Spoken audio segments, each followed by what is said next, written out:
नमस्कार। इस वीडियो में मैं आपको बताने वाला हूँ कि किस तरह से आदमी की असलियत वो अंदर से कैसा है वो नवांश कुंडली से देखी जाती है। तो कभी पहले ज्योतिष था, जो वैदिक ज्योतिष, वो नक्षत्र बेस्ड था, नक्षत्र आधारित प्रेडिक्शन की जाती थी, जो कि अब राशियों पर आधारित हो गई है। तो नक्षत्र 27 हैं और हर नक्षत्र के 4 चरण हैं, तो 108 चरण हुए। और आप देखिए अभी भी बच्चे का नामकरण नक्षत्रों के चरणों के आधार पर किया जाता है।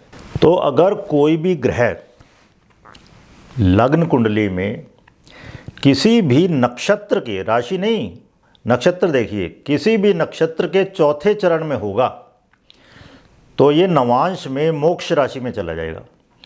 जिस तरह राशियाँ होती हैं ना, पहली तो क्या है वो धर्म राशि, दूसरी राशि है अर्थ राशि, तीसरी है काम राशि और चौथी मोक्ष राशि।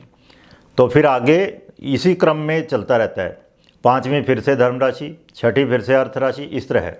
किस राशि में कौन कौन से नक्षत्र होते हैं इस बारे में मैं बहुत डिटेल में, बिल्कुल साइंटिफिक मैनर में, एकदम यूनिक मेथड, वो याद करने का तरीका, उससे रिलेटेड वीडियो पोस्ट कर चुका हूँ। तो नक्षत्र आधारित है सारा। कोई भी ग्रह, जिस तरह राशियां हैं, पहली 5वीं 9वीं धर्म राशियां हैं, इसी तरह से नक्षत्र, किसी भी नक्षत्र का पहला चरण वो धर्म राशि है, एक किस्म से समझ लीजिए।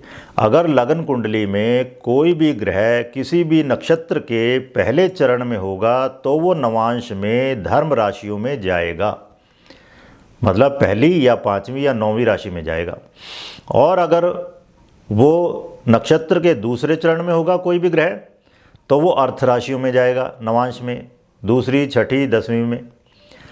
अगर कोई भी ग्रह किसी भी नक्षत्र के तीसरे चरण में होगा तो वो नवांश कुंडली में काम राशियों में जाएगा, तीसरी, 7वीं, 11वीं में। और मोक्ष राशि का मैं बता चुका हूँ आपको कि कोई भी नक्षत्र के चौथे चरण में जब कोई ग्रह बैठा होगा लग्न कुंडली में, D1 चार्ट में, तो वो नवांश में कहा जाने वाला है मोक्ष राशि में। तो क्या करना होता है एक्चुअली, लग्न कुंडली भी देखनी चाहिए, नवांश कुंडली भी देखनी चाहिए। कुछ लोग केवल लग्न कुंडली देखते हैं, उसमें भाव कुंडली तक नहीं देखते, नवांश कुंडली की तो बात छोड़ो। तो नवांश कुंडली देखनी बहुत ज़रूरी है, क्योंकि अगर लग्न कुंडली शरीर है तो नवांश कुंडली है मन या आत्मा, मतलब शरीर का बाहरी रूप से जो दिखता है, मन दिखता नहीं, आत्मा दिखती नहीं किसी को। तो अंदर से आदमी क्या है वो नवांश कुंडली से पता चलेगा। अगर लग्न कुंडली शरीर है, बाहरी रूप है, बाहरी रूप आकार है, कर्म है, शारीरिक कर्म बाहरी रूप से, तो नवांश कुंडली क्या है, आंतरिक रूप है, जो हमारे जो आंतरिक कर्म है, मानसिक कर्म, वो है नवांश कुंडली। अगर ऐसे भी कह सकते हैं हम इसको, जो चैतन्य रूप से हम काम करते हैं वो है लग्न कुंडली। जो अचेतन रूप से हमारे अंदर हैं, सब कॉन्शियस में हैं, वो नवांश कुंडली। तो अगर लग्न कुंडली दिन है या प्रत्यक्ष चीज़ें हैं तो नवांश कुंडली क्या है, रात या परोक्ष चीज़ें हैं। जो स्वामी रामकृष्ण परमहंस ने कहा था, अगर ये जज करना है कि कोई व्यक्ति रियल में साधु है तो उसे दिन में देखो और उसे रात में भी देखो, क्योंकि बहुत लोग दिन में कुछ और होते हैं, रात में कुछ और होते हैं।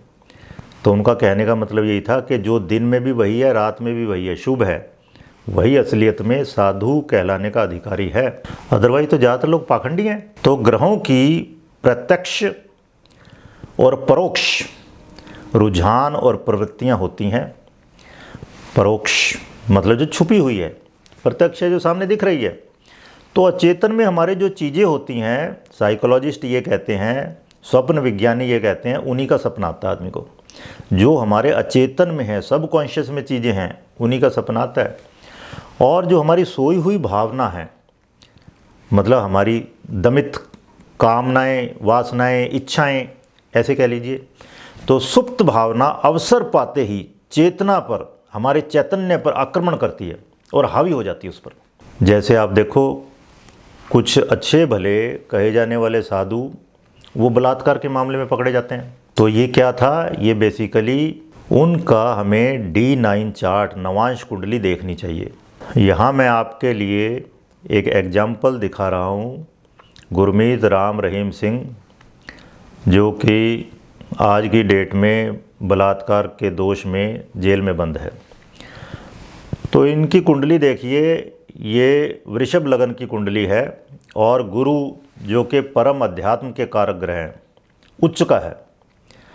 गुरु उच्च के हैं तीसरे भाव में। तो किसी को भी लगेगा कि जी गुरु उच्च के है, मोक्ष राशि में है, तो ये तो बहुत आध्यात्मिक आदमी है। लेकिन इनकी नवांश कुंडली में जब देखते हैं तो गुरु कुंभ राशि में आ गए। कुंभ राशि क्या है, काम राशि, डिज़ायर्स। तो अंदर दमित इच्छाएं, भावनाएं वो भरी पड़ी हैं और जैसे उनको मौका मिला वो बाहर आ गई। अब मैं एक और एग्जाम्पल लेता हूँ, ओशो रजनीश, इनकी कुंडली।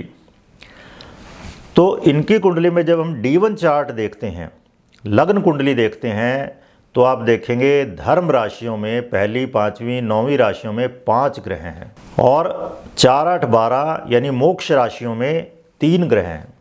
मतलब 5 और 3 8 ग्रह धर्म और मोक्ष राशियों में है और केवल एक ग्रह केतु वो अर्थ राशि में है और लग्न वो वृषभ राशि यानी पृथ्वी तत्व की राशि है। मतलब 10 फैक्टर में से आप समझिए 8 फैक्टर धर्म और मोक्ष से संबंधित हैं और केवल 2 लग्न और केतु वो अर्थ यानी ज़मीन जायदाद पैसा उससे रिलेटेड है। लेकिन जब हम इसको नवांश कुंडली में देखते हैं तो आप देखो कितना ड्रास्टिक चेंज है। धर्म राशियों में 1, 5, 9 राशि में केवल 2 ग्रह रह गए और मोक्ष राशियों में 4, 8, 12 राशियों में केवल 2 ग्रह रह गए। तो 5 और 3 जो 8 थे ना धर्म और मोक्ष राशियों में, वो केवल 2 और 2 4 रह गए हैं, आधे रह गए पहले से। और दूसरी तरफ 2, 6, 10 राशियां यानी पृथ्वी तत्व की राशियों में 2 ग्रह और लग्न अभी भी पृथ्वी तत्व की राशि में है।